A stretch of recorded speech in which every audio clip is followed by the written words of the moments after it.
Hello，大家好，今天给大家说一下这个视频反推描述的这个工具。之前做过这个图片反推描述的工具，今天再说一下这个视频反推描述。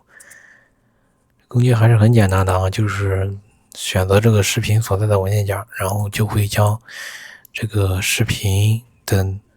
内容反推出来啊，基本上就是反推出视频的描述啊。上来先恢复默认啊，这里有个选择视频所在的文件夹，文件夹里边我存了一些视频，就是这些 AI 生成的这些视频，就是这样的比较短啊。然后把这些视频都放到这个文件夹里，然后选择这个文件夹就行了，选择这个 test 的文件夹，选择文件夹，然后提示词里边就可以随便引导这个提示词，比如说我这个最简单就是描述一下这个视频内容啊。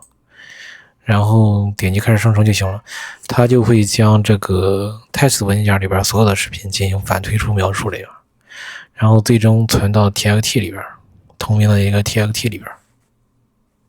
和之前做图片反推描述是一个道理啊。图片就是选择图片，然后会解析图片的画面内容啊，这里会显示这个刚才这个猫的这个描述还是那个啊，这个速度还是挺快的。然后又描述了这个视频，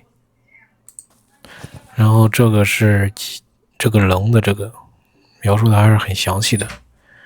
当然提示词可以这个可以引用很多一些这个东西，引用很多东西。那么这个是这个蓝色的这个是这样的，描述的还是不错的。然后打开输出目录，这个就存放着 txt， 就是每个视频一个 txt。这个引导描述可以写的更详细一些，比如说我因为 AI 视频，比如说我这个动作场景该怎么写，它就会可能会生成的会更有针对性。那么今天就这些，谢谢大家。